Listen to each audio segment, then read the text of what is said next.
berupaya bersama mendorong transformasi industri kecil dan menengah, khususnya sektor fashion wastra, agar semakin berdaya saing dan berkelanjutan melalui pendekatan slow fashion.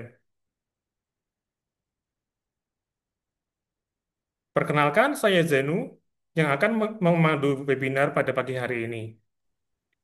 Telah hadir bersama kita pada pagi hari ini, yaitu narasumber inspiratif kita, Ibu Andalia Gustari, Fungsional Pembina Industri Pusat Industri Hijau, Kementerian Perindustrian. Selamat pagi, Ibu. Selamat pagi.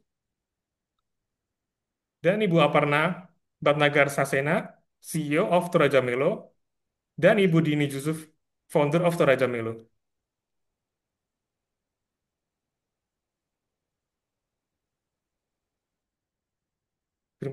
Selamat pagi. Maaf, maaf. Selamat pagi, selamat pagi. Selamat pagi, Ibu. Agak slow. Oke, Iya. oke, maaf. Ya. Aparna lagi di kendaraan kayaknya. Jadi dan karena bahasa Indonesia jadi lebih saya nanti yang Oh ya, berbicara. terima kasih, Ibu. Itu Seno. Terima kasih ya. Kalau di webinar sebelumnya, kita telah membahas mengenai tren pasar dan membangun produk Fastra yang relevan. Hari ini, kita akan fokus pada bagaimana industri Fastra bisa berjalan secara berkelanjutan melalui pendekatan industri hijau, serta bagaimana brand lokal seperti Toraja Melo mewujudkan prinsip berkelanjutan dalam praktik nyata.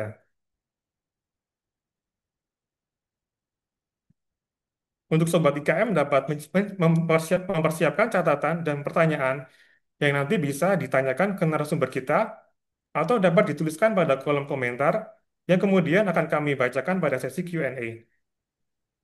Mengingatkan untuk peserta webinar dapat mengikuti acara sampai selesai, di mana di akhir kami akan share link presensi dan kuesioner untuk mendapatkan sertifikat dan berkesempatan mendapatkan giveaway dari Kampung Anyaman.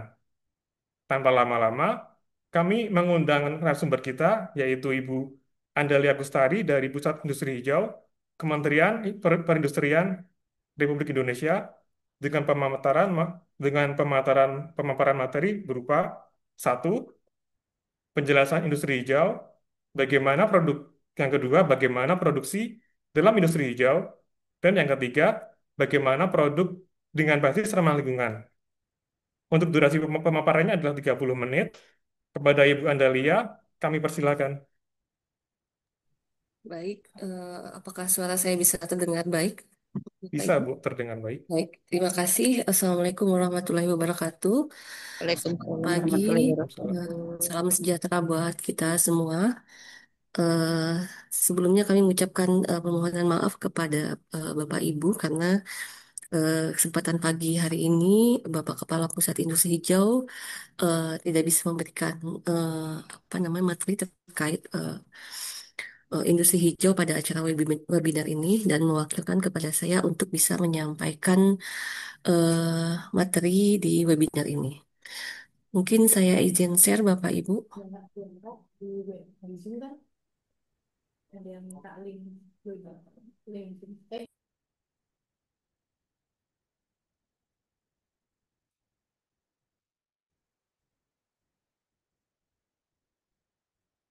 Apa bisa terlihat? Ya, saya Ya, coba Bu. mengambil judul PPT yang saya paparkan terkait peran IKM Wastra dalam mendukung slow fashion melalui produksi dan produk industri hijau. Disampaikan dalam webinar Sustainability Membangun IKM Wastra berkonsep Slow Fashion tanggal 20 Juni 2025. Adapun eh, yang pertama kita perlu ketahui terkait urgensi penerapan industri hijau khususnya untuk IKM Wastra, bahwa yang pertama adanya ancaman terhadap sumber daya alam lokal, di mana penggunaan bahan baku kimia dan pewarna sintetis dapat mencemari air dan tanah yang menjadi sumber daya utama bagi pengrajin. Kemudian juga pewarna alami dan praktik industri hijau perlu untuk menjaga keseimbangan alam di sekitar IKM. Kemudian yang kedua adalah ketergantungan pada bahan baku yang tidak berkelanjutan, di mana banyak IKM yang masih menggunakan bahan eh, tekstil impor ataupun proses berbasis kimia yang tidak stabil ataupun mahal ya. Kemudian di sini industri hijau mendorong untuk kemandirian melalui bahan baku lokal dan alam. Kemudian yang ketiga, urgensi yang ketiga, perlunya penerapan industri hijau bahwa adanya tuntutan konsumen terhadap produk berkelanjutan ya, di mana pasar domestik dan ekspor itu mulai menuntut adanya transparansi asal bahan baku, kemudian proses ramah lingkungan dan etika produksi, eh, sehingga produk IKM Wastra ini bisa unggul jika memenuhi aspek-aspek di dalam industri hijau. Kemudian juga terkait peluang branding dan diferensiasi produk bahwa dengan menerapkan industri hijau, produk IKM bisa memiliki keunggulan tersendiri ya, misalnya dengan adanya label produk industri hijau ataupun natural dye, eco tekstil dan lain-lain. Kemudian juga terkait adaptasi terhadap kebijakan dan regulasi baru. Walaupun skala dari sisi skala industri merupakan skala industri kecil menengah, IKM tetap memberikan dampak terhadap lingkungan mungkin ya dari aktivitas produksinya jika tidak dilakukan proses-proses yang praktik-praktik yang berkelanjutan seperti itu. Jadi ke IKM tetap diarahkan untuk menerapkan kebijakan seperti misalnya pembatasan atau pengolahan limbah cair, kemudian eh, kewajiban pelaporan emisi walaupun mungkin belum emisinya belum sebesar industri besar gitu ya dan tuntutan mungkin dari pasar ekspor akan produk-produk hijau. Kemudian juga adanya kontribusi terhadap pelestarian budaya dan lingkungan. Pastinya tidak asing lagi bahwa Wastra merupakan bukan hanya produk, tapi juga warisan budaya yang harus dilestarikan. Jika proses produksinya tidak ramah lingkungan, maka pelestarian budaya menjadi kontradiktif. Nah, industri hijau hadir untuk menyatukan nilai budaya dan nilai-nilai keberlanjutan. Nah, inilah urgensi mengapa IKM Wasta juga perlu menerapkan prinsip industri hijau dalam proses produksinya. Oke, lanjut.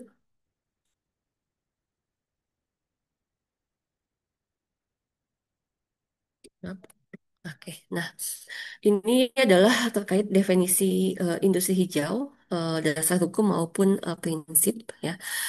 Jadi eh, dasar hukum dari industri hijau ini sudah ada di Undang-Undang 3 tahun 2014 tentang perindustrian. Kemudian juga turunan dari undang-undang itu ada PP nomor 41 tahun 2015 tentang pembangunan sumber daya industri. Kemudian juga PP nomor 14 2015 tentang rencana induk pembangunan industri nasional yang ini juga sedang direvisi ya.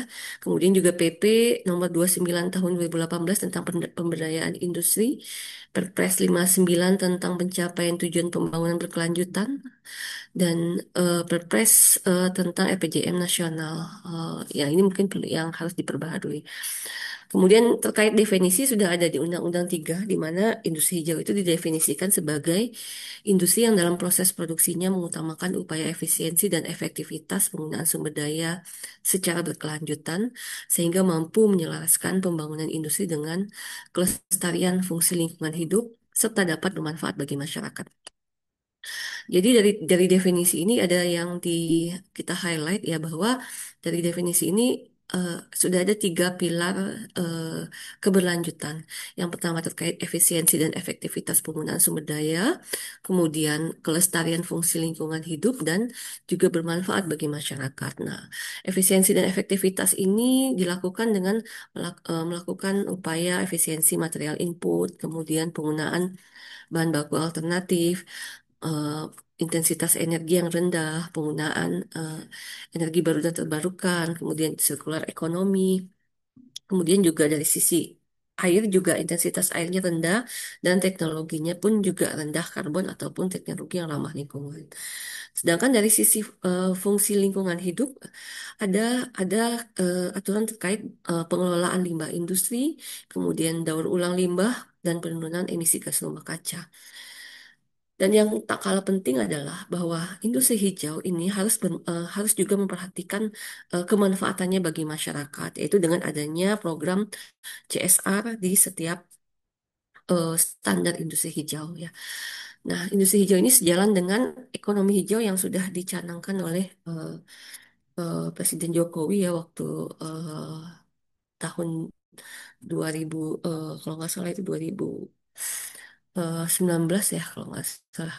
Nah, sudah sejalan bahwa ekonomi yang rendah karbon, hemat sumber daya dan inklusif secara sosial.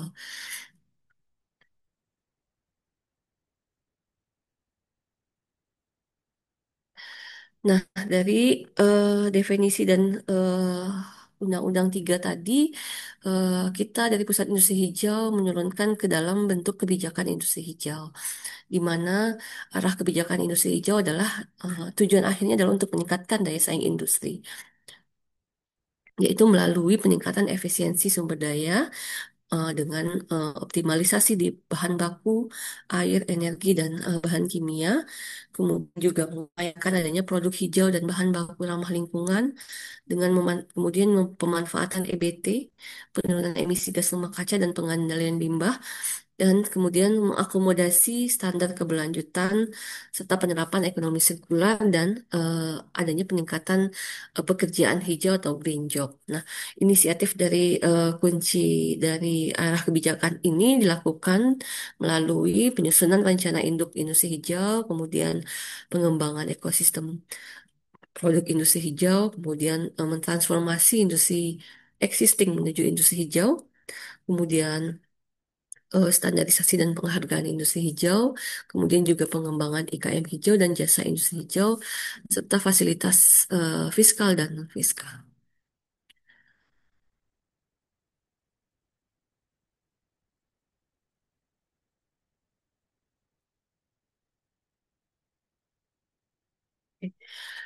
Ini adalah slide terkait mau menggambarkan terkait transformasi menuju industri hijau, yang mana bahwa saat ini eh, kita berupaya untuk melakukan transformasi dari industri existing mungkin yang sudah berkembang itu, yang sudah industri yang melakukan proses produksi secara konvensional, kita arahkan menjadi produksi yang proses produksi industri hijau, di mana proses produksi konvensional mungkin terkait sumber dayanya mulai dari energi, air, bahan baku dan bahan penolong itu sangat boros ya, tidak dilakukan upaya optimalisasi ataupun efisiensi. Begitu juga dengan produktivitasnya rendah, volume limbah yang besar sehingga ini akan mengakibatkan semakin eh, apa tergerusnya sumber daya alam. Nah, paradigma ini mulai dirubah dengan adanya proses industri hijau di mana di, di, di setiap proses produksinya kita mengupayakan untuk melakukan optimalisasi mulai dari bahan baku, energi, air maupun bahan penolong ataupun limbahnya yang dihasilkan pun juga kita optimalkan untuk bisa dimanfaatkan kembali. Nah, dengan adanya proses industri hijau diharapkan akan ada cost recovery, sehingga dengan adanya cost recovery ini akan dilakukanlah investasi hijau sehingga apa terus akan menurunkan biaya-biaya ataupun penggunaan sumber daya yang berlebih tadi. Nah, di Undang-Undang 3 tahun 2014 disebutkan bahwa di pasal 81 perusahaan industri yang dikategorikan industri hijau itu adalah yang telah memenuhi standar industri hijau.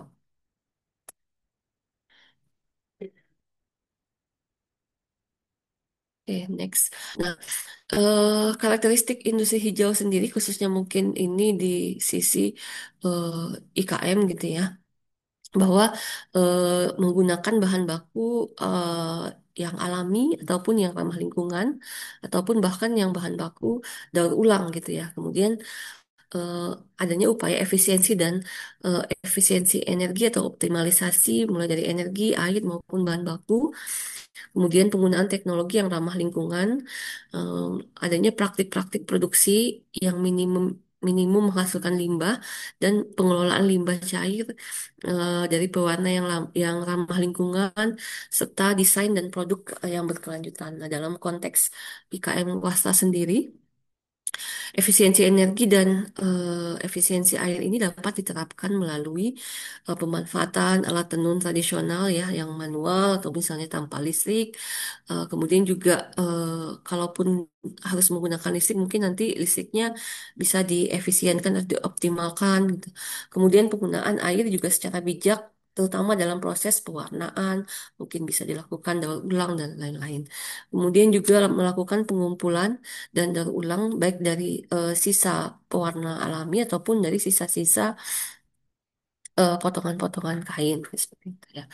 Itu adalah praktek-praktek atau karakteristik industri hijau.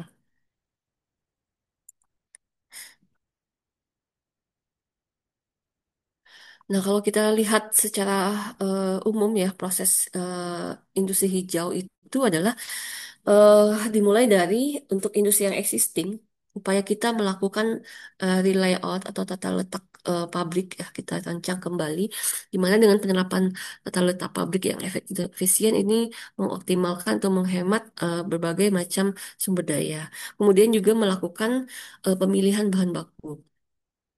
Ini merupakan faktor penting juga ya, kita melakukan selektif terhadap pemilihan bahan baku, bisa dari sisi aspek ekonomis ataupun aspek kesehatan dan aspek lingkungan.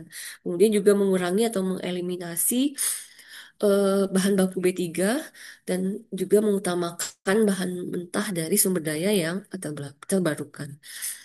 Nah, kemudian dari setelah pemilihan bahan baku, ada upaya untuk bagaimana penanganan bahan baku sehingga bahan baku ini bisa tetap eh, dalam kondisi baik dan menjaga kualitasnya gitu ya, baik pada saat handling maupun penyimpanan. Kemudian juga dilakukan penerapan sistem FIFO.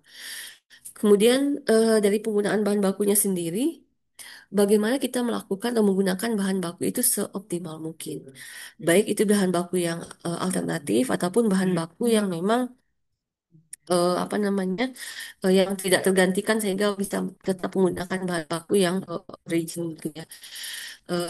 Kemudian juga mengurangi penggunaan bahan baku yang dengan cara mengoptimalkan rasio produk terhadap bahan baku. Nah, ini eh, mungkin dengan adanya mungkin pemanfaatan reject atau pemanfaatan sisa-sisa eh, sisa-sisa produksi seperti itu. Selanjutnya setelah dari bahan baku kita masuk ke area adalah penggunaan energi. Kita ketahui bahwa energi adalah faktor penting dalam suatu proses produksi gitu ya. Sehingga dengan intensitas energi yang rendah ini akan sangat bermanfaat bagi industri tersebut. Bagaimana melakukan upaya pengurangan penggunaan energi fosil dengan beralihnya kepada energi terbarukan ataupun energi alternatif. Kemudian juga penggunaan air juga diupayakan intensitas airnya rendah dengan melakukan penggunaan air daur ulang ataupun reuse dan reduce gitu ya sebelum melakukan recycle. Kemudian dari sisi proses produksi memaksimalkan atau EE.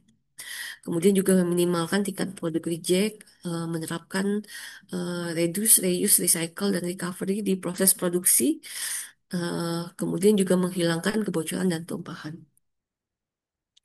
Dari sisi modifikasi proses, untuk ini khusus untuk industri besar, mungkin ada peluang untuk melakukan pemanfaatan panas panas panas buang ya dari sisa proses produksi yang mana panasnya masih bernilai tinggi sehingga ini bisa dimanfaatkan untuk diproses proses lainnya. Kemudian juga mengoptimalisasikan pemakaian air sisa proses sebagai air coolant, kemudian umpan boiler dan make up waters di pada proses-proses produksi lainnya. Kemudian lakukan selain modifikasi proses adalah modifikasi teknologi. Mungkin dari teknologi yang sudah ada kurang efektif ataupun efisien dilakukan modifikasi sebelum mengganti peralatan tersebut. Jadi dilakukan untuk modifikasi terlebih dahulu. Apabila setelah modifikasi memang tidak dihasilkan efisien, baru dilakukan upaya penggantian peralatan. Kemudian dari selanjutnya adalah produk. Kita tetap juga harus memperhatikan produk yang dihasilkan dari proses produksi hijau. Walaupun tadi kita mengoptimalkan bahan baku, mengoptimalkan energi air, harus tetap menghasilkan produk yang sesuai SNI, produk yang dirancang tahan lama, kemudian juga mereduksi si produk seminimal mungkin. Kemudian dari sisi kemasan, tadi menggunakan kemasan yang dapat didaur ulang dan ekonomis dan di yang ekonomis gitu ya. Kemudian dari pengelolaan limbah harus memiliki sarana pengelolaan limbah, kemudian juga eh, memenuhi parameter limbah cair yang telah ditetapkan ya baik limbah cair, udara, padat maupun B3 yang ditetapkan oleh Kementerian Lingkungan Hidup. Kemudian meminimalkan produksi limbah dan memisahkan limbah eh, B3 dengan sesuai dengan tipenya untuk bisa didaur ulang. Kemudian juga ada opsi melakukan pemanfaatan limbah. Jadi limbah baik limbah cair maupun limbah padat, walaupun memang dari sisi KLHK ada ketentuan bahwa untuk pemanfaatan limbah harus ada izinnya ya. Jadi sebenarnya pemanfaatan limbah ini bisa dilakukan eh, oleh industri itu sendiri ataupun industri tersebut bekerja sama dengan memanfaatkan limbah dari industri lainnya. Jadi ada simbiosis industri di sini simbiosis saling membutuhkan gitu. Kemudian juga diharapkan juga emisi GRK yang dihasilkan rendah ini sebagai eh, sumbangsi kita dari sektor industri terhadap upaya penurunan emisi gas rumah kaca. Nah, ini adalah bentuk dari apa namanya aspek teknis yang dilakukan untuk mencapai proses produksi industri hijau, yang mana semua aspek teknis ini juga perlu dukungan manajemen perusahaan, sehingga perlu adanya kebijakan dan organisasi yang mengatur terkait industri hijau.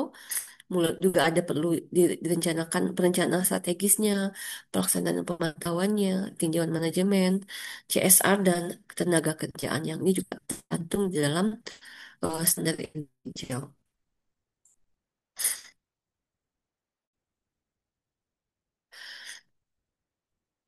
Nah, bentuk implementasi proses produksi hijau pada IKM Wasra seperti apa?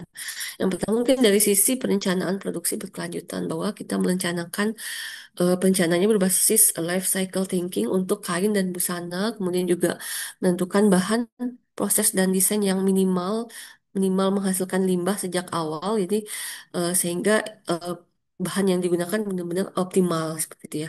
Kemudian juga teknologi produk ramah lingkungan, yang mana mungkin dari sisi alat tenun tradisional tanpa listrik sehingga ini apa menurunkan emisi gas rumah kaca atau low karbon, kemudian pewarna alami dari bahan lokal ya, kemudian penggunaan air secukupnya ataupun diusahakan untuk menerapkan prinsip 3R tadi, reuse dan recycle.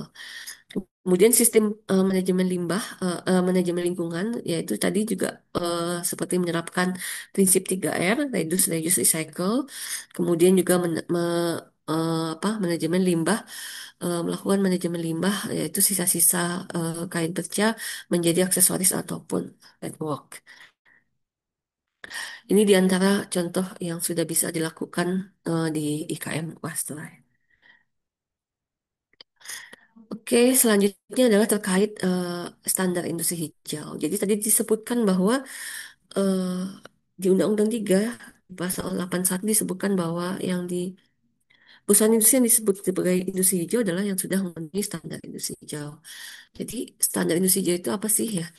Jadi itu juga ada ditetapkan di Undang-Undang 3 bahwa standar industri hijau adalah standar yang standar untuk mewujudkan industri hijau yang ditetapkan oleh Menteri. Dalam hal ini adalah Menteri Perindustrian. Standar industri hijau ini disebutkan jenis industrinya sesuai dengan klasifikasi baku lapangan usaha Indonesia atau KBLI digit 5. Kemudian penyusunan standar industri hijau dilakukan berkoordinasi dengan kementerian ataupun lembaga pemerintah dan kementerian terkait, kemudian asosiasi industri, perusahaan industri ataupun lembaga lainnya. Kemudian SIH yang sudah ditetapkan ini akan menjadi pedoman bagi perusahaan industri untuk menerapkan industri hijau.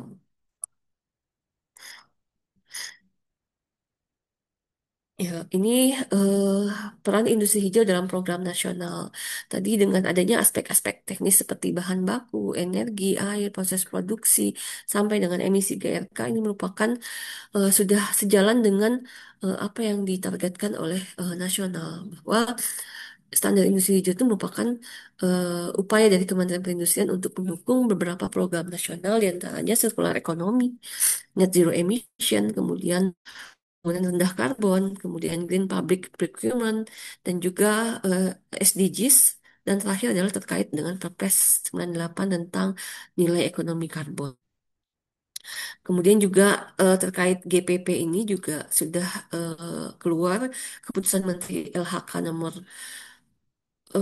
lupa ya nomor berapa terkait 1207 Men LH Setjen tahun 2021 ya, yang mana telah mengakui skema sertifikasi industri hijau untuk pengadaan barang jasa ramah lingkungan.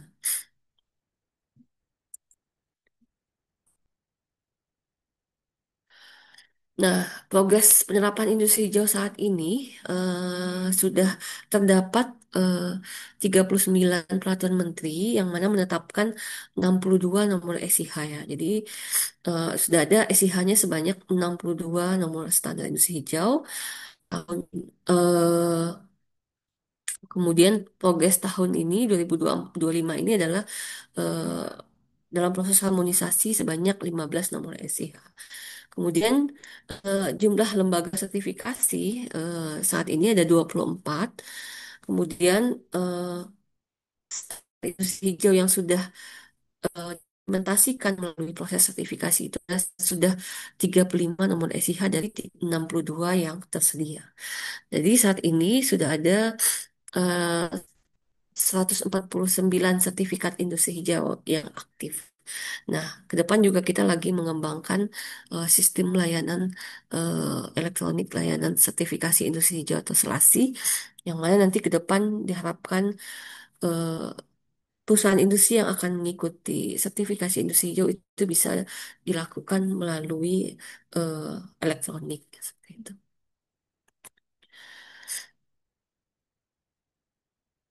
Nah, untuk saat ini dari 62 eh, standar industri hijau yang sudah ada, yang terkait dengan tekstil, produk tekstil dan batik itu ada 5 SIH. Yang pertama adalah standar industri hijau untuk industri batik, itu sudah terbit di tahun 2023. Kemudian standar industri hijau untuk industri serat stabil rayon viskosa, itu sudah terbit di tahun 2024. Oh maaf, 2 kali ya, batiknya 2 kali. Maaf. Kemudian standar industri hijau untuk industri tekstil, penyembraan kain, dan industri pencetakan kain. Itu ada yang ditetapkan dengan 2 nomor SIH itu di tahun 2022. Dan yang terakhir adalah industri petenunan yang menggunakan alat tenun mesin itu di tahun 2022. Jadi dari sisi tekstil dan produk tekstil maupun batik itu sudah ada 4 standar industri hijau yang bisa diimplementasikan oleh Bapak Ibu pelaku usaha industri.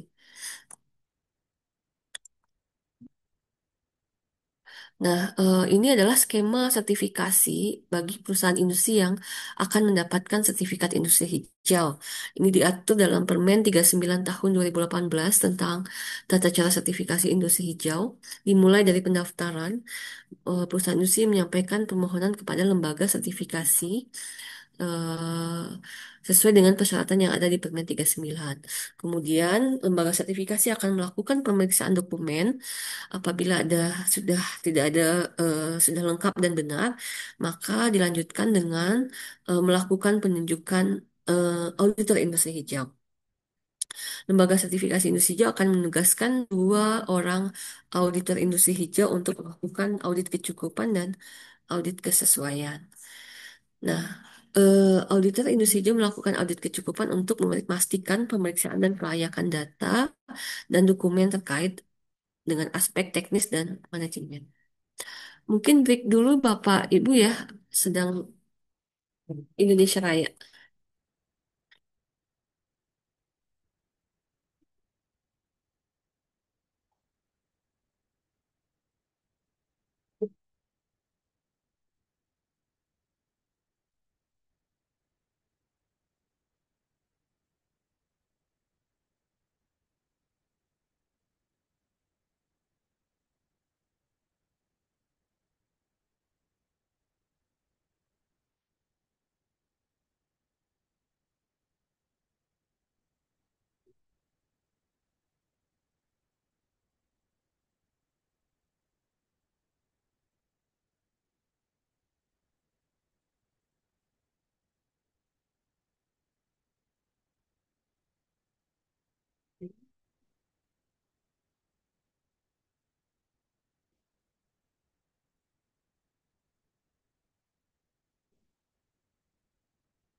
Oke, terima kasih. Kita lanjutkan, Bapak Ibu. Tadi setelah dilakukan audit kecukupan, auditor akan melakukan audit kesesuaian di lapangan ya untuk memastikan atau memeriksa seluruh informasi, proses dan verifikasi data terhadap pemenuhan SIH. Kemudian dari audit kesesuaian ini akan dilakukan evaluasi oleh LSIH eh, untuk membuat keputusan sertifikasi, kemudian baru terbit sertifikat industri hijau ataupun ditolak gitu ya karena tidak memenuhi. Kemudian bagi yang sudah mendapatkan sertifikat itu berhak menggunakan logo industri hijau yang berlaku selama 4 tahun.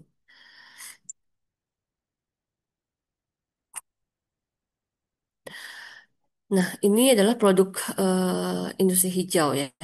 Definisi produk industri hijau ataupun produk yang ramah lingkungan gitu ya, adalah produk yang dihasilkan dari proses industri hijau, di mana produk itu mempunyai ciri-ciri diantaranya dihasilkan dari proses penggunaan bahan baku yang alami dan dari bahan baku daur ulang, ataupun adanya pemanfaatan energi terbarukan dalam proses produksinya, kemudian adanya penggunaan air secara efisien dan daur ulang limbah, kemudian desain produk yang ekonomis dan ramah lingkungan, kemudian produk tahan lama dan mudah diperbaiki, serta diproduksi dengan memperhatikan etika dan nilai budaya lokal, terutama untuk IKM WAS.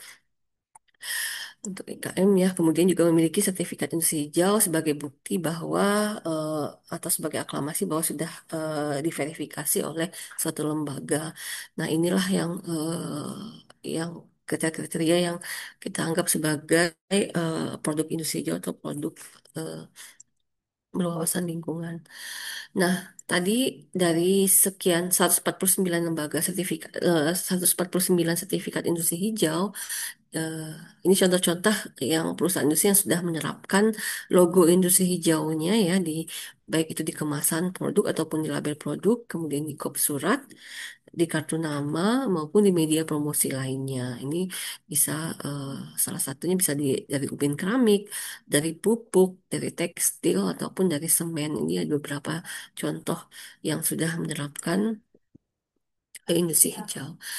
Kemudian adapun rencana fasilitasi industri hijau yang mana sebenarnya di di PP Pemberdayaan Industri itu sudah disantumkan bahwa perusahaan eh, pemerintah daerah maupun pemerintah pusat maupun daerah itu mengutamakan produk-produk yang bersertifikat industri hijau dalam proses pengadaan barang dan jasa. Nah, sehingga di sini fasilitasnya adalah ada berupa green procurement atau purchasing untuk penggunaan produk industri hijau, kemudian insentif fiskal berdasarkan penurunan emisi ataupun insentif dalam skema perdagangan karbon ini baru sedang eh, di apa namanya disusun gitu ya, dikaji. Kemudian juga sertifikat industri hijau ini sebagai salah satu aspek pembobotan manfaat perusahaan dalam penerapan TKDN ya. Kemudian juga restrukturisasi dan revitalisasi industri hijau serta bantuan promosi hasil produk industri hijau. Nah, ini adalah apa sih keuntungannya mengikuti sertifikasi industri hijau gitu ya. Jadi dengan mengikuti sertifikasi industri hijau menjadi prioritas pemerintah untuk mendapatkan fasilitas seperti masuk ke dalam daftar rujukan barang dan jasa ramah lingkungan, eh, untuk pengadaan barang jasa lingkungan ramah lingkungan yang mana bekerja sama dengan LKPP juga. Kemudian yang pasti juga meningkatkan citra perusahaan, kemudian juga memberikan keyakinan kepada pihak yang berkepentingan bahwa dengan industri hijau bahwa telah dipastikan telah terpenuhi persyaratan yang telah ditetapkan oleh pemerintah. Kemudian juga meningkatkan citra produk yang dihasilkan sebagai produk ramah lingkungan dengan penggunaan logo industri hijau pada kemasan produk, serta terakhir adalah ikut berkontribusi dalam penurunan emisi gas rumah kaca dan dapat berpartisipasi dalam perdagangan karbon. Nah, mungkin itu demikian Bapak Ibu paparan kami. Selanjutnya, jika ada hal yang ditanyakan, kami buka nanti di sesi tanya jawab. Kami kembalikan ke moderator. Terima kasih Ibu Andalia atas pembahasannya yang sangat informatif dan membuka wawasan kita tentang pentingnya penerapan industri hijau dalam dunia wastra. Dari pemaparan Ibu, kita jadi tahu bahwa industri yang hijau itu menerapkan mengutamakan efisiensi dan efektivitas dalam penggunaan sumber daya yang berkelanjutan. Selain itu, sebagai implementasinya, kita dapat mengetahui bagaimana perencanaan produksi, penggunaan teknologi ramah lingkungan, serta menerapkan sistem manajemen lingkungan. Dan juga kita tahu bagaimana proses produksi industri hijau yang menerapkan tiga prinsip, tiga R, yaitu reuse, reduce, recycle. Terima kasih Ibu. Untuk selanjutnya kita akan mendengarkan pengalaman dari brand lokal yang telah menjalankan prinsip keberlanjutan secara nyata, yaitu Toraja Melo. Narasumber kita adalah Ibu Aparna Bhatnagar Sasena, CEO of Toraja Melo, dan Ibu Dini Yusuf, founder of Toraja Melo. Mereka akan berbagi seputar, pertama, pengenalan brand dan penjelasan terkait storytelling. Kedua, bagaimana manajemen produksi yang dipakai. Tiga, yaitu tantangan yang ditemui dalam proses produksi. Dan yang keempat, integrasi teknologi untuk meningkatkan efisiensi dan efektivitas produksi pasaran. Kepada Ibu Aparna dan Ibu Dini, kami persilakan. We kindly invite Ibu Aparna and Ibu Dini to begin their presentation. The screen is now yours. Oke, terima kasih Senu, Mas Ya, Senu. Selamat pagi menjelang siang untuk semuanya. Saya bisa share PPT saya sendiri karena Aparna ada perjalanan dan dia kan lebih bahasa Inggris ya. Dia bisa bahasa oh ya, Indonesia, tapi kalau ini kan keseluruhannya dalam bahasa Indonesia. Jadi saya yang akan melakukannya. boleh Bu. Ya, apakah kelihatan? Sudah kelihatan? Kelihatan ya. Oke, Iya, oke. Baik. Ya, sekali lagi terima kasih ya buat Kementerian Perindustrian, Ibu Andalia Gustari. Kami sudah menjadi mitra dari Kementerian Perindustrian udah lama banget. Dan terima kasih selalu diingat. Em, jadi saya langsung presentasi aja ya. Terus lalu nanti pertanyaan di belakang kan ya. Oke, jadi Toraja Melo itu kami dirikan, saya dirikan eh, tahun 2008. Ya, jadi saya pendirinya dan sekarang saya menjadi penasehat atau lebih ke chairperson dan CEO atau pimpinannya adalah sekarang Aparna Saksena. Dia perempuan muda dari Mumbai yang saya ketemu tahun 2017 ya di Singapura. Kalau saya sendiri latar belakangnya saya bankir, saya dulu bekerja di Citibank, lalu saya menjadi Sekjen Komnas Perempuan, terakhir saya baru menyelesaikan tugas saya sebagai komisaris independen di Sarinah. Itu latar belakang kami. Dan tapi kami berdua sama cintanya dengan tenun atau wastra Indonesia ya. Apana sekarang sudah menjadi sangat ahli tentang wastra Indonesia atau tenun Indonesia. Nah, ini mungkin untuk latar belakangnya, latar belakang Toraja Melo, saya dirikan di 2008. Tahun 2010 itu dari pengalaman saya di Komnas Perempuan keliling Indonesia dan lain-lain, saya melihat adanya gap yang tadi Ibu juga jelaskan cukup baik antara adanya jarak antara apa yang diproduksi oleh komunitas atau perempuan adat atau penenun dengan apa yang disukai oleh pasar nasional dan internasional. Jadi kami mendirikan Yayasan Toraja Melo dan PT Toraja Melo. Yayasan Toraja Melo itu untuk melakukan pengembangan komunitas termasuk pelatihan-pelatihan. Lalu kalau PT-nya memang kita harus yang cari duit gitu ya istilahnya ya. Eh, Tahun 2010 kami mendirikan kedua lembaga tersebut yang belakangan disebut sebagai social enterprise atau kewirausahaan sosial. Waktu itu kami dirikan saja dengan pemikiran sederhana. Eh, Oh, Lalu ya silakan. Kenapa? Saya bisa lanjut? bisa Oke. Bu, bisa dilanjutkan. Soalnya tadi kok kayaknya ada yang bicara. Oke, 2014 kami mulai menghasilkan keuntungan setengah mati ya, asal break even aja seperti itu. Lalu kami mulai berjualan dan mengembangkan komunitas kami karena saya rasa teman-teman di sini tahu kalau kalau mau mengalahkan mikro atau small enterprise ya kasih aja order yang besar ya pasti kita nggak sanggup seperti itu. Jadi kami karena bermitra jadi bukan memperkerjakan perempuan adat atau penenun kami terus menambah komunitas kami sesuai dengan permintaan dari komunitas supaya kalau dapat order yang besar kami bisa membagi ke beberapa komunitas gitu dengan tidak menjadikan mereka pegawai atau seperti pegawai pabrik gitu ya. Karena tujuan kami dari awal adalah memberikan pilihan memberikan pilihan kepada eh, perempuan-perempuan di desa, terutama perempuan adat, supaya mereka bisa tetap tinggal di rumah secara aman daripada bekerja sebagai pekerja migran dan menghadapi berbagai kekerasan dan tantangan. Ini ini pandanganku sebagai aktivis perempuan atau sekjen Komnas Perempuan ya, karena kita tahu bagaimana banyaknya kekerasan yang dihadapi perempuan pekerja migran gitu. Jadi adalah kami bekerja di kantong-kantong komunitas yang banyak perempuannya bekerja sebagai pekerja migran ke Arab, ke Malaysia dan lain-lain. Tapi mereka kampung itu mempunyai budaya tenun dan mereka memang ingin mendapatkan pilihan lain gitu. By the time akhir 2019 kami sudah bermitra dengan sekitar 12 sampai 15 komunitas, sekitar 1.200-an penenun sudah kami latih dan saya pikir pada waktu itu awal 2020 kami sudah bisa mulai terima order-order besar karena komunitasnya sudah banyak. Tapi kita semua tahu kan waktu itu terjadilah COVID.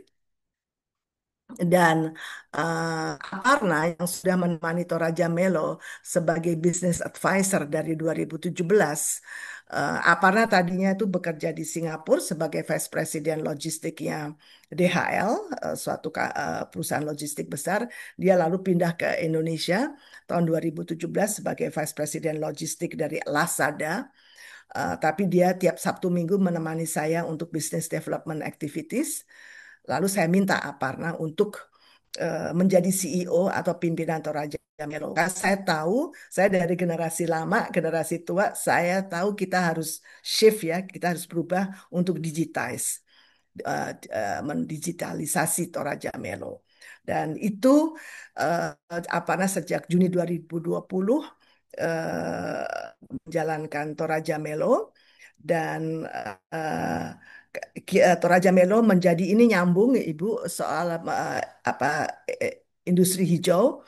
Kami adalah perusahaan ke-12 yang disertifikasi oleh B Corp, suatu perusahaan internasional yang meneliti dan mensertifikasi perusahaan-perusahaan sebagai perusahaan hijau ini dalam level internasional. Lalu 2023 itu Aparna dan timnya meluncurkan yang namanya ahana.co, yaitu suatu e-platform tapi dasarnya adalah ideologi atau kepercayaan kami bahwa kami harus berperan untuk kemaslahatan ya ibu bumi dengan dengan ideologi hijau. Jadi kami mulainya sih memang kami berideologi hijau. Dan lalu baru yang lainnya mengikuti gitu ya. Dari sampai 2020 kami kami mempunyai target untuk terus berdampak bagi perempuan adat di seluruh Nusantara, lalu mendukung bisnis yang dipimpin oleh perempuan. Kami terus bekerja untuk mengadvokasi atau berjuang untuk keberlanjutan. Lalu ini juga supply atau rantai pasok Indonesia yang begitu luas dan untuk bagaimana menjadikannya net carbon neutral. Dan tadi katakan juga bagaimana kita bekerja untuk circular economy. Untuk itu, eh, beberapa dampak yang sudah terjadi adalah kami sudah bekerja dan melatih dan bekerja sama dengan lebih dari 1.200 penenun di Indonesia dan pendapatan mereka rata-rata sudah meningkat sekitar 500% dari pelatihan-pelatihan kami dan kami sudah melestarikan 27 motif adat dan menghidupkan kembali 4 motif yang sudah musnah. Itu perjalanan garis besar dari Toraja Melo.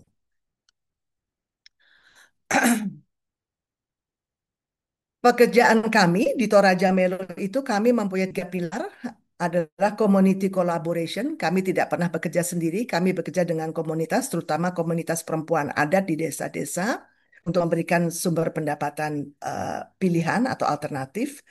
Kedua, kami lakukan bisnis karena ujung-ujungnya harus cari duit ya. Jadi bagaimana mengembangkan bisnis di di Indonesia dan di regional, di ASEAN dan lalu di seluruh dunia. Dari pengalaman kami, community collaboration dan commerce, kami mempunyai segambreng pengalaman yang kami ingin bagikan kepada sesama medium small enterprise dan lembaga-lembaga pemerintah eh, tentang tentang pengalaman kami tentang SDG, tentang ESG dan lain-lain. Karena kami ingin terus ya, kami ingin terus supaya budaya Nusantara itu hidup terus, tapi mereka mempunyai peluang ekonomi dan juga lalu menggabungkannya dengan praktek keberlanjutan.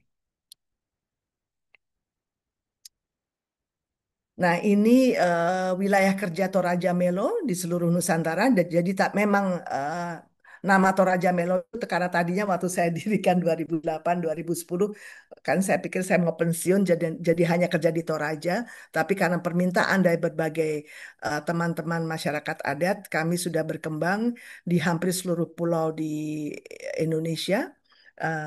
Sulawesi, Nusa Tenggara Timur yang banyak sekali perempuannya bekerja sebagai pekerja migran, lalu juga di Kalimantan dan Sumatera. Kami sengaja tidak bekerja di Jawa karena kami merasa Jawa itu sudah cukup ya aksesnya. Lalu kami tidak bekerja dengan batik karena kami juga merasa batik itu, apalagi tahun 2008-2010 ya, batik itu sudah banyak yang mendukung dibandingkan dengan tenun. Lalu kami juga tidak bekerja dengan makanan karena makanan itu syarat-syaratnya sangat berbeda dan cukup rumit untuk kami. Nah, tahun 2023 Aparna di tengah-tengah kemelut COVID-19 menjalankan mimpi saya. Kami suka bercanda kalau saya adalah pemimpi Aparna itu pekerjanya. Dia mewujudkan mimpi saya. Dan dia membuat Ahana yang adalah digitalization dari Toraja Melo dan collaboration ya. Karena kami percaya ini masalah terlalu besar, nggak bisa kerja sendiri. Jadilah Aparna meluncurkan Ahana tahun 2023 yang eh, yang berperan sebagai pintu gerbang untuk komunitas penenun perempuan adat dan eh, artisan atau pekerja-pekerja seni dari warisan budaya Indonesia. Jadi bukan cuma tenun ya, ada ukiran, ada ada sabun organik, ada upcycling dari metal menjadi perhiasan dan lain-lain. Dan kita memang fokus pada brand yang sustainable brand ya yang dipimpin oleh perempuan, tapi brand yang belum terkenal yang mau kita sama-sama bekerja sama untuk jadi terkenal. Lalu program dan kerjanya berbasis komunitas. Seperti itu. Jadi itu bedanya antara Toraja Melo dan Ahana.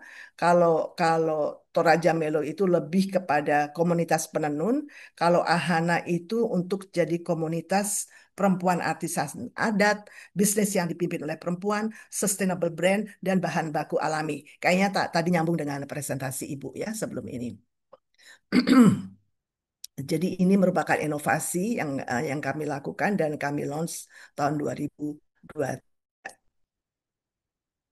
Nah, ini adalah sekarang jadi meluas dari tenun menjadi menjadi beberapa brand yang dengan kriteria yang tadi dan hampir sekitar 30 sudah kami onboarded ya, sudah kami naikkan. Kriterianya itu standarnya cukup ketat, aparat dan timnya sangat ketat untuk memastikan kriteria itu tercapai. Eh, jadi ada fashion, ada aksesoris, ada home decor, ada corporate gift ya. Jadi kalau perusahaan-perusahaan mengadakan pertemuan kan biasanya memberikan hadiah daripada beli dari Cina yang murah tapi tidak berguna, ya belilah dari Ahana atau Raja Melo. Lalu ada personal care yang tadi saya katakan sabun dan kosmetik yang sustainable. Lalu ada produk-produk untuk travel dan leisure atau untuk travel yang sekarang sangat meningkat ya. Banyak sekali orang travel. Ini kira-kira apa koleksi dari Ahana dengan berkolaborasi dengan hampir 30 brand sampai saat ini dan akan terus bertambah. Nah, ini cakupan dari Ahana. Jadi kalau Toraja Melo itu penenun, sekitar 1.200-an penenun, Ahana sekarang sudah mencakup ke hampir 5.000 artisan di seluruh Indonesia untuk karya-karya karya-karya apa itu adat ya dan yang alami. Dan kami terus ingin tumbuh di Indonesia dan bulan Januari yang lalu kami juga sudah meluas ke India dan kemarin kami baru pulang ke Jepang dan kami bekerja dengan artisan-artisan dan perusahaan-perusahaan yang sesuai dengan kriteria Ahana. Kalau eh, kalau boleh bangga ya paling sedikit setiap produk yang kami ciptakan ada dampak langsungnya kepada paling sedikit 5 orang. Ini kembali soal dampak jaringan mitra kami ada perusahaan-perusahaan corporation ya perusahaan-perusahaan di dalam maupun luar negeri karena Aparna dan tim memasarkannya ke yang tadi saya katakan Singapura, Jepang, India, ASEAN. Lalu kami juga bekerja sama untuk pelatihan di komunitas dengan berbagai organisasi atau yayasan dan ini yang tadi kalau saya lihat sih kita sangat mirip atau sudah mau sejalan gitu dengan apa ekonomi hijau, program ekonomi hijau dari Kementerian Perindustrian. Bagaimana kerja sosial dengan meningkatkan kapasitas, membangun kesejahteraan komunitas yang digandengkan, digabungkan dengan lingkungan, kesehatan lingkungan atau sustainability, digabungkan lagi dengan budaya, menjaga budaya Nusantara. Itu tiga itu sosial, lingkungan, dan budaya itu ujung-ujungnya ada dampak ekonominya. Itu yang kami coba lakukan. Jadi kita ingin meriset standar dari impact enterprise supaya tiga hal tersebut sosial, lingkungan, dan budaya bisa disatukan lalu menghasilkan peningkatan ekonomi terutama untuk perempuan dan masyarakat adat dan masyarakat pedesaan. Gitu kira-kira.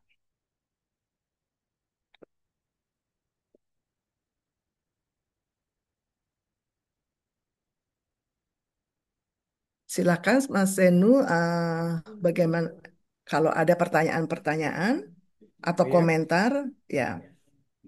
terima kasih Pak. Untuk Ibu Dini atas pemaparan materi atas wawasan dan inspirasi yang luar biasa dari Toraja Melo, bagaimana Toraja Melo didirikan, dibangun, dan berjalan dengan menjadi contoh nyata bagaimana industri fashion dengan memegang prinsip keberlanjutan dan dapat memberdayakan masyarakat hingga berdampak pada sosial, lingkungan, budaya, dan ekonomi. Untuk kemudian kita akan masuk ke sesi tanya jawab. Sebelumnya saya ingatkan kembali untuk para peserta sahabat IKM untuk dapat mengikuti acara sampai selesai, di mana di akhir kita akan share link presensi dan kuesioner untuk mendapatkan sertifikat dan berkesempatan mendapatkan giveaway dari Kampung Anyaman. Sekarang kita akan memulai untuk sesi tanya jawabnya. Sudah ada orang yang ingin bertanya, yaitu Ibu Rumaisyah Al-Fatihah. Saya izinkan. Terima kasih Ada Pak banyak. Kletus. Ya, ya, ya, oke, oke, oke. Ya, silakan. Pemaparan materinya kepada Ibu narasumber. Yang ingin saya tanyakan adalah terkait dengan ini apa agar para pekerja-pekerja bukan pekerja ya bahasanya pengrajin gitu ya pengrajin di daerah kita itu punya regenerasi seperti itu karena Mm. kalau di beberapa tempat atau mungkin yang saya ketahui itu rata-rata pemuda-pemuda itu kurang meminati gitu.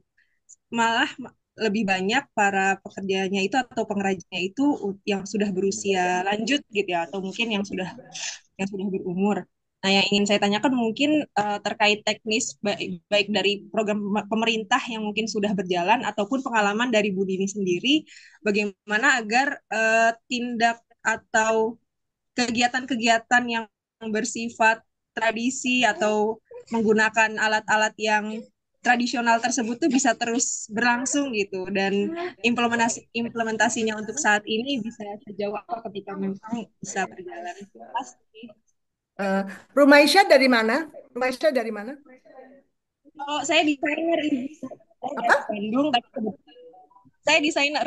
Ah, Saya dari Bandung, tinggal di Lombok. oh, Bandung tapi tinggal di Lombok ya. Eh, Mas Anu, saya langsung jawab satu-satu begitu. Boleh, Bu. Ya, ya, ya. Oke, saya coba singkat-singkat aja ya supaya pada kebagian. Jadi Rumaisya kalau soal regenerasi itu saya rasa Ibu Andalia juga tahu ya ini suatu masalah besar ya untuk di Indonesia karena semua pada mau jadi YouTuber. Padahal buat saya ya ini adik-adik yang membedakan Indonesia itu adalah karya masyarakat adat kita. Yang lain kita bisa kalah, tapi kok karya masyarakat adat kita, karya Nusantara kita tuh nggak ada duanya di dunia dan kita tidak akan terkalahkan. Dan kalau kita tinggalkan itu, kita bukan Indonesia lagi. Aku saban kali ngomong itu aja dulu ya, kayak gitu. Nah, tentu saja regenerasi ini sangat penting dan itu dari awal memang kami lakukan regenerasi secara memang udah itu tujuannya. Tapi bagaimana?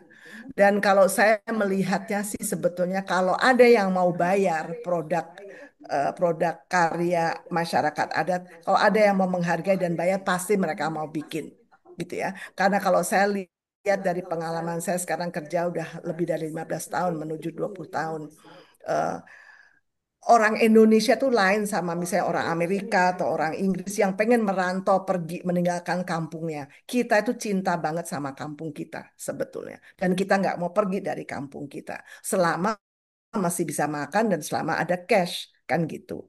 Jadi itu pendekatan yang dari awal karena kami mulai di Toraja. Ya udah kalau gitu waktu itu Toraja Melo makanya jadi burning money ya. Kami melatih anak-anak muda, kami membuat koperasi penenun supaya anak-anak muda mau menenun kembali dan seperti apapun hasil tenunnya mereka kan namanya juga baru belajar dari ibunya atau neneknya, ya kita bayar gitu. Nah, nanti pelan-pelan sambil bekerja dengan kementerian, bekerja dengan pemerintah daerah, dengan bupati, tentu saja kalau di Toraja itu konkretnya, tolong Pak Bupati, upacara adat di Toraja harus pakai tenun Toraja gitu ya waktu itu. Tolong bikin perdanya. Yang sekarang sudah ada beberapa kabupaten dan provinsi yang melakukan itu termasuk NTT, pakai tenun. Jadi dari situ karena upacara adat banyak banget ya di kebutuhan akan tenun toraja tinggi jadi tenunan hidup kembali kira-kira gitu. Dengan demikian yang muda-muda mau belajar menenun bahkan bisa membayar uang kuliahnya dari menenun karena mereka mendapat bayaran yang layak. Tentu saja ini nggak semudah seperti itu ya. Ceritanya banyak banget dan aku sudah menulis buku tentang kesengsaraan, tantangan-tantangannya. Tapi ya itu, mari kita eh, menghargai karya mereka dengan layak, yang lalu sambil dicarikan pasarnya, apakah pasar lokal atau nasional, supaya mereka mendapatkan bayaran. Itu. Bukunya bisa didapatkan, bisa silahkan hubungi ke website Toraja Melo. Itu dulu ya, Mas. Oke, Terima kasih. Terima Mungkin kasih ada banyak. tambahan dari Ibu ya. Andalia. Silahkan Ibu. Ya, tadi jawaban dari Bu Dini sudah sangat komprehensif ya, setuju bahwa kita utamakan dulu dengan jika sudah ada kebutuhan pasar, pasti dengan sendirinya permintaan meningkat, dengan sendirinya mungkin akan ada ketertarikan dari generasi muda gitu ya Bu ya. Kami dari pemerintah juga sebenarnya berusaha untuk mencoba eh, juga menularkan misalnya dari hal-hal kecil ya, misalnya ada souvenir rapat atau kegiatan-kegiatan lain, kita mengupayakan untuk mengakomodir apa namanya tadi seperti batik atau kerajinan-kerajinan yang sifatnya masih tradisional sehingga itu juga akan menggairahkan perekonomiannya tadi seperti itu. Dari sisi pemerintah kita mencoba hal-hal kecil seperti itu sih menambahkan. Terima kasih. Makasih Terima Bu kasih. Andania. Sekarang siapa Terima kasih Kak next ya? untuk Ibu Hmm. Romasya atas pertanyaannya. Kemudian ada pertanyaan dari Bapak Fredus Peru. Kami persilakan. Kalau ini sih bukan peserta, ini sih teman Pak Kletus. Oh ya, Silakan Pak Kletus. silakan Pak. Masih mute Pak, masih mati Mak. Oke, Ya, baik. ya. Selamat siang, salam Selamat sejahtera untuk siang. kita semua dari Maumere Flores, NTT. Mohon Hmm. maaf Siang. saya berbicara agak sedikit parau karena memang kondisinya lagi kurang sehat. Tapi karena menariknya webinar ini, apalagi ada Toraja Melo, itu partner kita yang luar biasa. Saya mengucapkan terima kasih kepada Ibu Dani Yusuf selama ini telah membantu Sanggar Budaya Doka Tawatana yang menjadi destinasi tujuan wisata di desa wisata ini telah membantu para penenun mendampingi dan apa yang dikeluhkan oleh saudara saya tadi itu berbalik dengan kami yang ada di Maumere Flores. Semangat menenun daripada anak-anak muda ini luar biasa. Tetapi kesulitan kita adalah di mana kita memasarkan hasil tenunan yang sudah kita kerjakan. Dengan didampingi Toraja Melo, kita sudah mulai bangkit kembali. Kaum muda ini, mereka kita arahkan jangan hanya menenun saja, tetapi kalian juga harus sekolah. Jadi harus kuliah, masuk SMA, masuk perguruan tinggi, dan kita juga ada MOU dengan 4 perguruan tinggi di Maumere ini, keterlibatan terhadap mahasiswa eh, mengenai tenunan pewarnaan alam dan tenun tradisional ini mereka sangat antusias. Jadi singkat cerita bahwa di sini kami masih punya antusias untuk menenun. Memang sebelumnya sudah mulai kendur karena pemasarannya kurang begitu eh, jalan dengan baik. Setelah kita bekerja sama dengan Toraja Melo, ya terima kasih Dani Yusuf ya. Anak-anak di sini udah kuliah ya. Kemarin anak kain yang masuk di Toraja Melo, mereka sudah dapat kuliah kembali dan juga dapat mengangkat ekonomi rumah tangga para orang tua dan kemudian semangat menenun untuk mempertahankan wastra tenun ikat pewarna alam ini. Ya, para anggota sekitar 400 orang yang terdata, 400 penenun itu mereka sangat sungguh sangat semangat Ibu. Jadi itu saja yang mau saya sampaikan. Semoga wastra Nusantara ini tetap gemilang dimanapun kita berada. Kata Ibu bahwa kita harus menenun. Kalau kita tidak menenun, kita akan meninggalkan budaya leluhur kita. Dan keunikan masing-masing daerah itu luar biasa. Terima kasih Bu Dani Yusuf, itu dulu. Selamat siang. Eh, Terima kasih. Saya langsung jawab aja ya. Oke, Pak Kletus ini salah satu mitra Toraja Melo, tapi ini juga yang pentingnya ya, terus terang dalam jungkir balik kami yang hampir 20 tahun itu, kami membutuhkan mitra seperti Pak Kletus ini. Apa apa kriteria mitra yang lalu Toraja Melo jadi semangat kerjanya? Satu, Pak Kletus tuh cerewet banget. cerewet banget. Pasti mau ngomong, dia permintaannya apa, kebutuhannya apa, dia sampaikan apa adanya. Itu satu. Kedua, eh, Pak Kletus ini responsif. Ya, aduh Bu Andalia, kita bekerja dengan puluhan mitra seluruh Indonesia. Ada yang tahu ghosting atau hilang. Kita udah bikin programnya, kita sudah carikan dananya, kita carikan mitranya, terus ada kabar berita. Itu tuh sering sekali terjadi dan nanti alasannya nggak ada sinyal lah, mereka ada upacara adat lah kayak gitu ya. Em, jadi kami sangat berterima kasih dan kami mencari mitra-mitra yang seperti Pak Kletus yang memang bukan karena Toraja Melo Pak Kletus itu bekerja di komunitasnya. Dia sudah memang mau melakukannya. Ya kan Pak Kletus? Kan bukan karena Toraja Melo. Pak Kletus memang sudah mulai sendiri. Kami hanya menambahkan semangat aja. Lalu dua, beliau jelas apa yang ingin dicapai. Ketiga, responsif. Jadi tiga itu yang sangat dibutuhkan untuk bermitra dengan local champion. Kira-kira saya ingin menambahkan Bu Andalia dan teman-teman.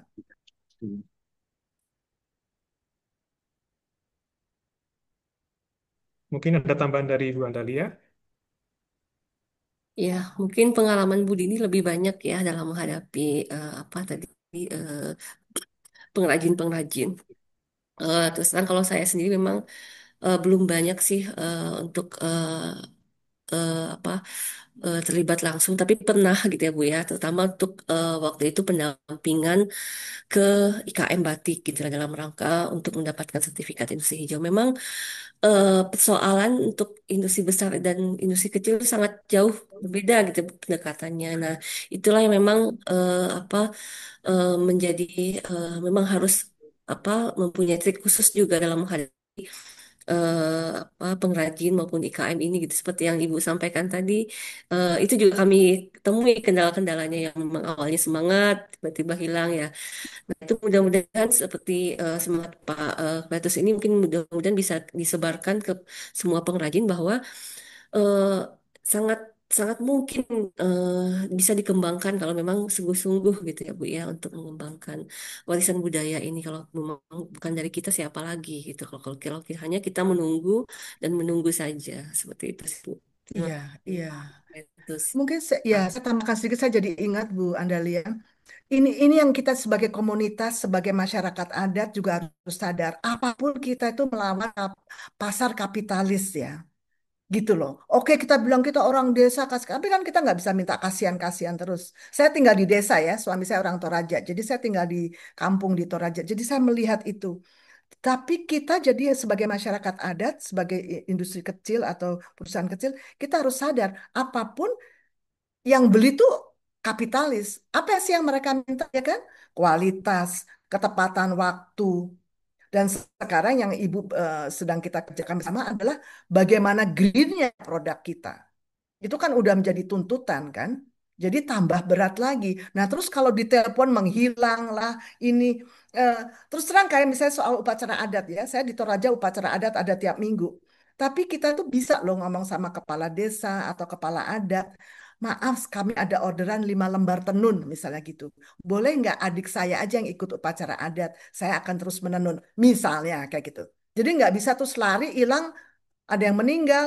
Ya kan Pak Kletus kok kita ada yang meninggal kan kita mesti drop semuanya untuk ikut upacara seminggu 2 minggu itu. Saya menjadi masyarakat adat juga, tapi ayo bagaimana mengelolanya. Gitu sih. Suka gemes sih Bu Andalia karena nanti apa yang order udah setengah mati cari orderannya, Iya, habis itu jadi nggak bisa dipenuhin kan gitu. iya. Ya, terima kasih. Terima kasih Bu. Silahkan lanjut.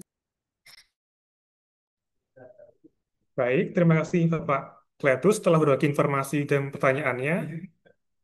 Untuk kemudian ada pertanyaan dari yang resen yaitu Tenun Alus Indonesia. Kami persilahkan.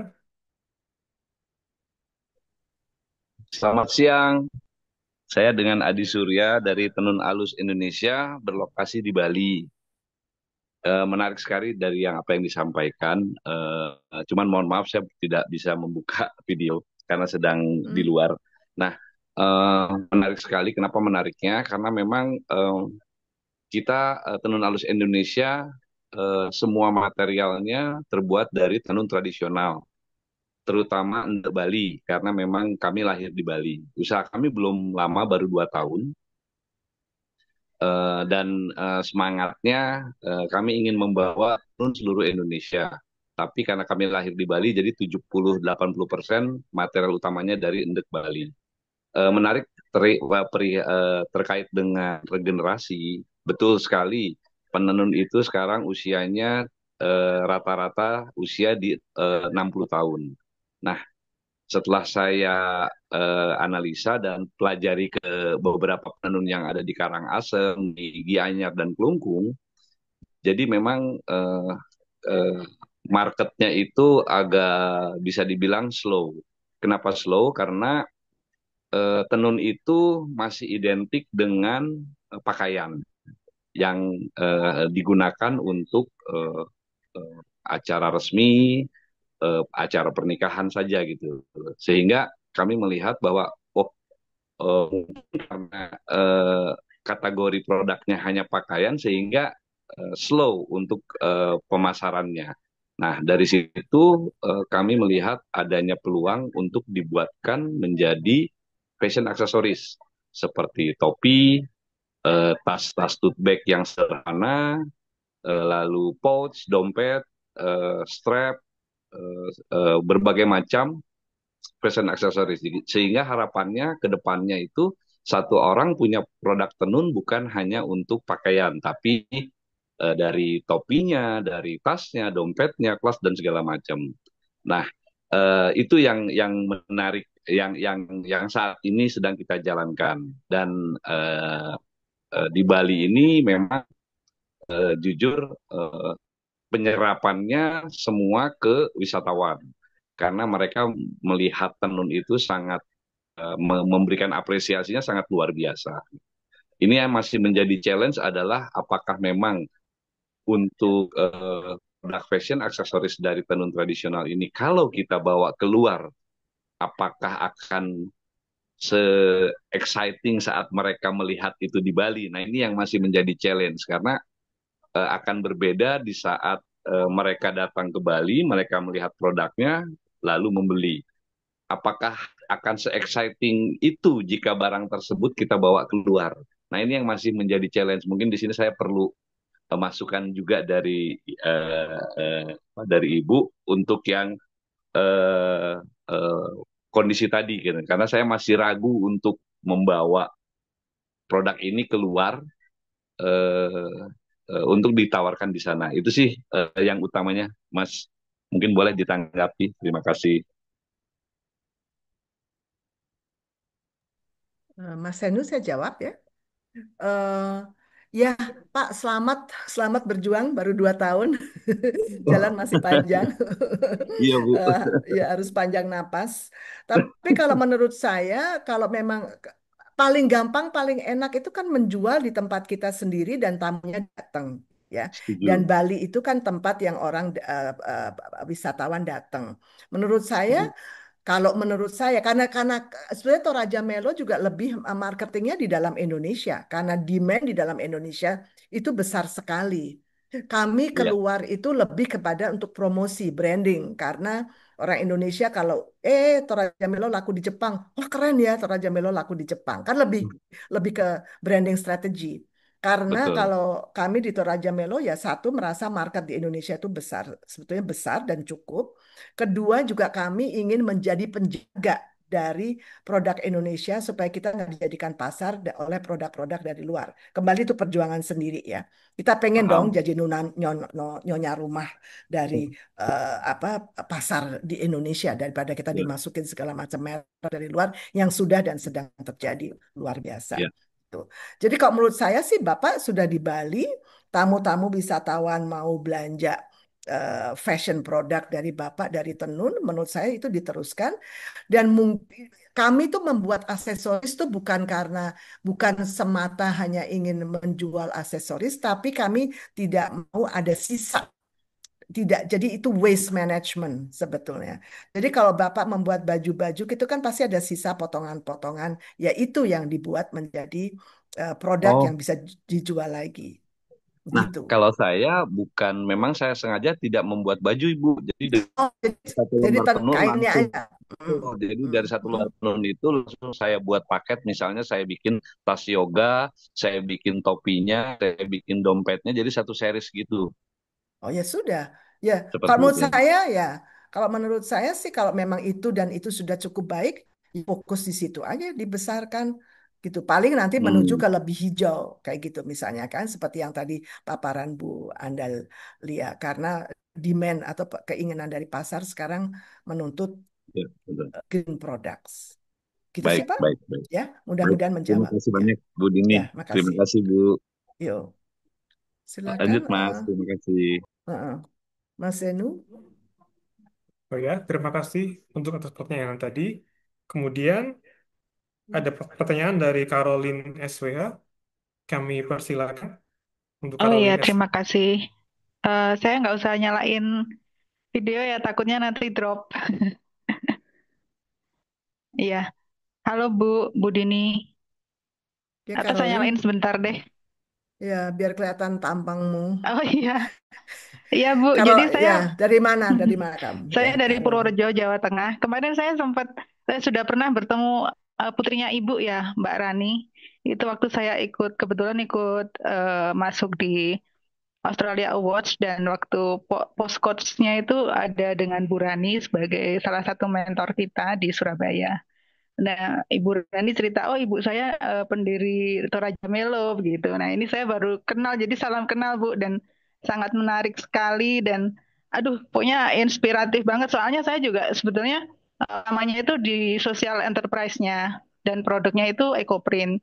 Jadi kalau produknya sebenarnya bisa apa aja sih. Yang penting yang bisa dikerjakan oleh ibu-ibu di pedesaan. Dan kebetulan yang bisa dikerjakan ya EcoPrint itu gitu. Nah, mungkin pertanyaan saya lebih ke social enterprise-nya ya Bu ya karena itu menjadi fokus saya. Nah, Ibu kan social enterprise juga. Itu biasanya orang-orang kan definisinya masih banyak banyak ya definisinya. Nah, kadang-kadang saya bertanya-tanya sendiri gitu loh. Apakah kalau kita memberdayakan ibu-ibu di pedesaan berarti bisa dibilang ya udah itu udah apa ya artinya memasukkan mereka dalam bisnis model kita berarti udah social enterprise atau kita harus menyisihkan profit kita ke apa ya sebagai mungkin bukan CSR tapi membantu mereka lagi. Nah itu kadang-kadang kalau yang model yang terakhir itu masih agak sulit karena kan profitnya juga masih Hmm. naik turun atau mungkin belum stabil gitu ya Bu. Nah kalau Hmm. yang di Hmm. Ibu bagaimana apa?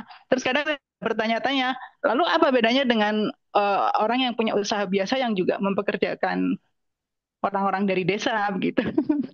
Lalu apa Ya, bedanya dengan social enterprise gitu Bu? Mungkin pertanyaannya lebih ke social enterprise-nya sih. ya. Iya. Oke, terima kasih Caroline. Bu Andalia, untuk informasi anakku Rani itu udah ketularan aku, jadi dia kerja juga begini, Bagus, Bu. kerja Jadi sama ada yang perempuan. meneruskan ya, Bu. Iya, iya. Jadi kalau soal social enterprise, Caroline, Iya. eh, namanya juga sosial. Jadi ada misi sosialnya, tapi ada enterprise-nya atau mencari profitnya, kan gitu ya. Iya, Ini iya, adalah ya ini sebenarnya suatu istilah yang dibikin berapa 40 tahun yang lalu kah oleh em, Bill Drayton namanya dari Amerika. Bill itu tahun 70-an yang zaman The Beatles ya, yang kalian belum lahir, itu keliling India lalu ke Indonesia. Dalam perjalanannya dia tuh beng- bingung banget ngeliat di Indonesia dan di India kok banyak banget orang yang bikin warung, bikin usaha kecil, tapi untuk lebih ke gotong royong, bukan untuk memperkaya diri sendiri, tapi untuk supaya komunitasnya atau desanya itu bisa bisa maju bersama. Dan itu dia temukan di India dan di Indonesia. Lalu dia mendirikan organisasi yang namanya Ashoka karena terinspirasi oleh raja yang luar biasa adil dari India namanya Ashoka. Di situ dia coin atau membuat istilah social entrepreneur gitu. Bagaimana orang berusaha bukan melulu untuk cari profit, harus ada profit, tapi misi sosialnya kencang banget gitu. Nah, bentuk-bentuknya Caroline itu macam-macam gitu ya. Bentuknya macam-macam sekali. Kamu bisa ke websitenya ashoka.org. Kalau mau lihat situ, saya saya diangkat sih jadi Ashoka Fellow, satu dari sekitar 4.000 social entrepreneur. Eh, Bukan apa-apa, tapi kami jadi saling bernetwork gitu ya, tukar menukar pengalaman, saling menguatkan karena memang berat sekali. Kan kalau kalau profit making ya udah cari profit ya kan.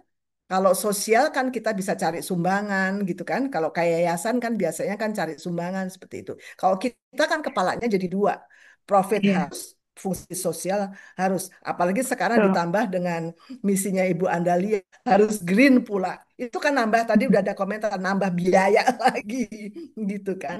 Nah, eh, tapi ya itu yang membedakan kita. Jadi kita cari profit, tapi kita harus berdampak sosial. Dan terus terang selama ini kami di Toraja Melo kalau dibenturkan antara dampak sosial atau profit, kita tuh sering mengalahkan profit jadinya. Yang Aparna sekarang Hmm. lagi ngotot, kita harus paling nggak break even. Kalau aku tuh suka nggak tega gitu. Nggak bisa. Karena kita harus terus berputar. Kita harus paling nggak break even gitu. Dan itu caranya macam-macam. Dan tidak gampang. Lebih gampang jadi profit making. Having said that, melihat keadaan dunia, bumi yang lingkungannya makin rusak, yang perang ada di mana-mana, kemiskinan ada di mana-mana, saya berkeyakinan perusahaan itu harus social enterprise sekarang dan ke depannya. Nggak bisa kamu kaya sendiri. Terus kaya sendiri terus mau ngapain? Nanti air habis, udara kotor. Kan gitu. Orang-orang yang kelaparan bakal bakal nyerbu rumah kamu. Kan kan begitu. Nggak mungkin Iya, kita mau enak sendiri. Jadi kita harus menjadi social enterprise. Semuanya kalau menurut aku sih ke situ dengan berlandaskan ekonomi hijau. Udah nggak bisa ditawar itu kalau aku bilangnya. Ya, mudah-mudahan menjawab. Caroline, kamu bisa ke ashoka.org website untuk oke. dapatkan keterangan ya. Oke. Oke, terima Makasih. kasih, Bu. Bu. Nanti bisa sambung lagi ya, Bu ya. Maksudnya Monggo, bisa monggo, monggo bersambung ya. mungkin di Ya, LinkedIn atau di mana saya harus bisa ya, ketemu Ibu. silakan. Silakan. Terima kasih. Silakan. Mungkin ada tambahan dari Bu Andalia. Cukup sih Pak, Oh cukup. ya, terima kasih untuk Kak Caroline atas pertanyaannya. Kemudian Sama-sama. pertanyaan terakhir dari Ibu Nurul Falah. Untuk waktunya saya persilahkan. Oh iya, Assalamualaikum Pak. Saya ini Bapak Pak. Oh maaf Maaf ya. Pak. Iya iya. Terima kasih sebelumnya atas waktu yang telah diberikan. Permisi Sama-sama Bu, Pak. saya izin bertanya untuk narasumber semua terkait peran ini, terutama kan bisa belajar yang diambil untuk penenun pemula saat ini. Nah, gimana Bu strategi Toraja Melo ini dalam menjaga kualitas, terutama warisan budaya dan tetap mengikuti tren pasar, kan agar dapat dijadikan inspirasi, terutama kan bagi penunan lokal, terutama untuk pemula. Lah, adakah ini nanti Bu peran pelatihan atau pendampingan dalam membangun kepercayaan dan keterampilan penenun pemula lah ya, seperti yang dilakukan di Toraja Melu? Ataukah mungkin ya seperti nilai-nilai budaya dan filosofi yang dipegang dalam tenun Toraja Melu? Kan ini kan nanti kan bisa menjadi kekuatan bagi penenun pemula ya untuk membangun identitas karyanya. Yang saya kendala saat ini juga Bu, tantangan apa Bu yang dihadapi Toraja Melo dalam perjalanan membesarkan komunitas tenun Bu? Apakah nanti solusi seperti apa yang dapat dijadikan pelajaran untuk seperti saya Bu, penenun pemula Bu? Terima kasih Bu. Saya izin Bu, saya Nurul Fala dari Kota Jepara Bu.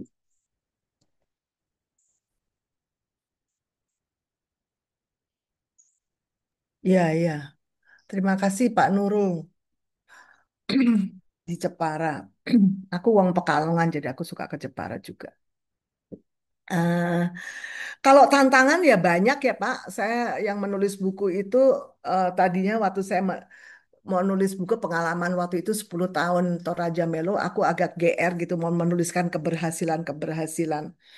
Tapi waktu saya duduk bersama partner ya dari perempuan kepala keluarga yang merupakan mitra kita di NTT, itu kita duduk tuh ternyata lebih banyak kegagalan atau ketidakberhasilan atau tantangannya daripada keberhasilannya.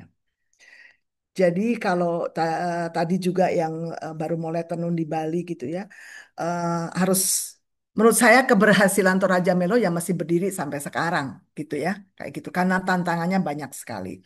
Tapi mungkin kalau kita sebagai usaha kecil itu tantangannya menurut saya ada tiga yang hampir mirip semua di mana-mana. Satu adalah akses atau keberadaan raw material ya, bahan dasar.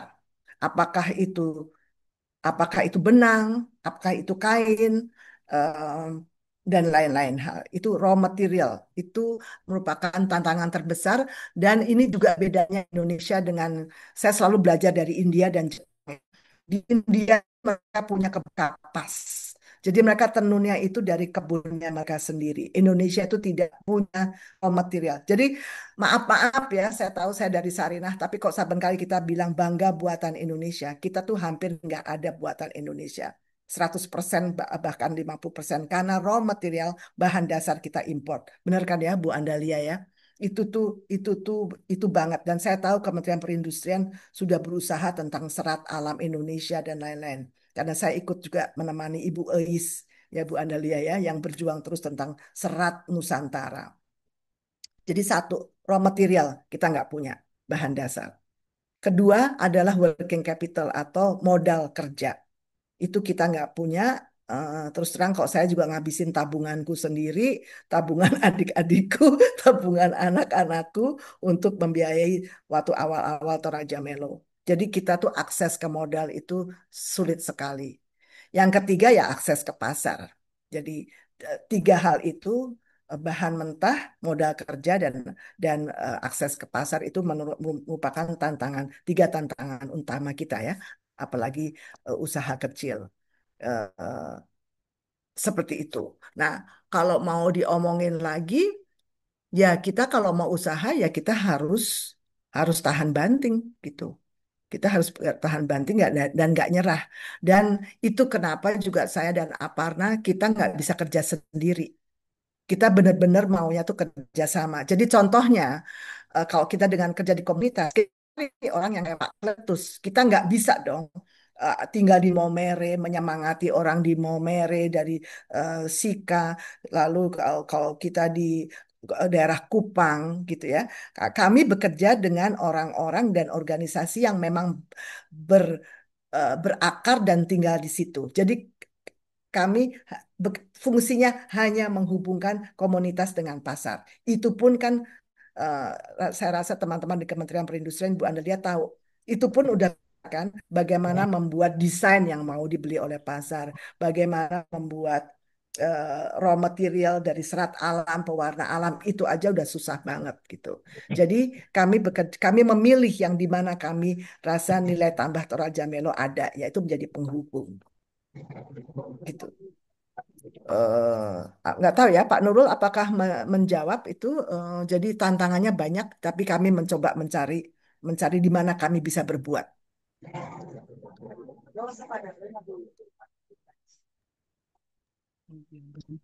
Baik, Bu. Mungkin ada tambahan Terima kasih dari Bu banyak, Bu. Andalia.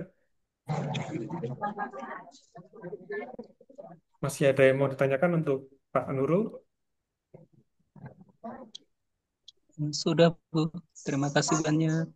Ya. Terima kasih Pak Nurul atas pertanyaannya. Terima kasih juga untuk Ibu Dini dan Ibu Andalia yang telah berbagi ilmu dan pengalaman yang inspiratif dan informatif kita di pagi ini. Kemudian sebelum menutup acara, kami mohon kesediaan untuk Ibu Andalia dan Ibu Dini untuk menyampaikan closing statement singkat. Mungkin bisa kita mulai dari Ibu Andalia, kemudian di Bu Dini.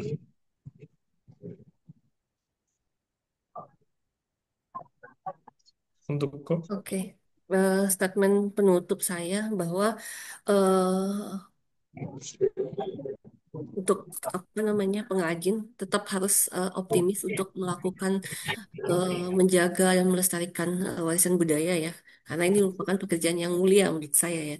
Sehingga juga perlu ditambahkan dengan tadi di sana saya sampaikan bahwa aspek-aspek produksi yang bersih, produksi yang hijau, karena memang dunia sekarang sudah menuju ke sana supaya kita tidak ketinggalan. Kita sudah harus mulai dari hal yang kecil dengan memanfaatkan bahan baku yang ada, tadi misalnya dengan sisa perca dibikin apa gitu, ataupun dengan memanfaatkan eh, sumber sumber air yang digunakan dalam proses produksinya gimana bisa didaur ulang, bisa dihemat. Nah, karena memang tadi keterbatasan sumber air, sumber daya alam itu memang tidak bisa kita tidak bisa kita pungkiri lagi.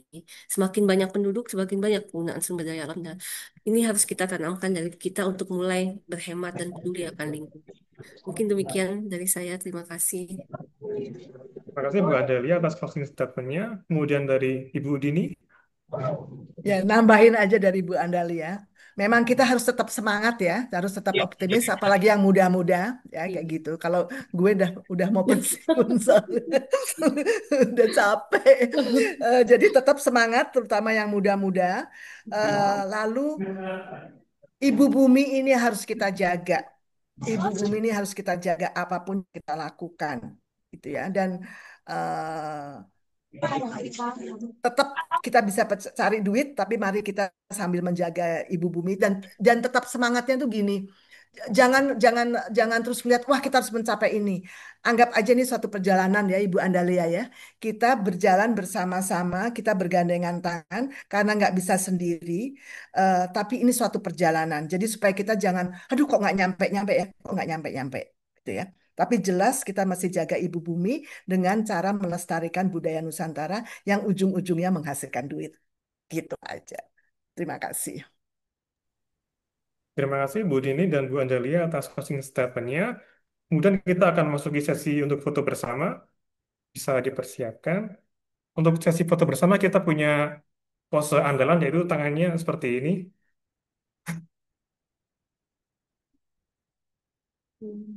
Posenya pose cuan gitu. Ya, gini. Satu, dua, tiga. Cukup. Terima kasih untuk semuanya. Kemudian sebelum menuju ke penghujung acara, kami mohon kami mengingatkan untuk sahabat IKM untuk mengisi presensi dan kuesioner evaluasi webinar. Link kuesioner telah dibagikan di kolom chat Zoom dan peserta yang mengisi kuesioner akan berkesempatan mengikuti undian giveaway di webinar saya di sini. Jadi jangan sampai kelewatan ya. Demikian rangkaian acara webinar series kedua hari ini. Terima kasih kepada para narasumber, Ibu Dini dan Ibu Andalia, atas ilmu dan inspirasinya, serta kepada seluruh peserta atas partisipasinya dan pertanyaan-pertanyaannya tadi. Semoga materi hari ini memberi semangat baru bagi kita semua untuk membangun industri wasra yang berbudaya, berdaya saing, dan berkelanjutan. Sampai bertemu kembali di series berikutnya. Mohon maaf apabila ada salah kata dari saya. Wassalamualaikum warahmatullahi wabarakatuh. Om Santi Santi Om. Namo Buddhaya. Salam kebajikan. Sekian dan terima kasih. Terima kasih semuanya. Terima Terima kasih Bu kasih. Terima Dini, kasih. ilmu-ilmunya Bu. Terima kasih, Terima Bu. kasih, Sharingnya, terima kasih. Di sini tanya Bapak Ibu. Terima kasih, Ibu. Sama-sama. Terima kasih, Bu. Terima kasih, Ibu.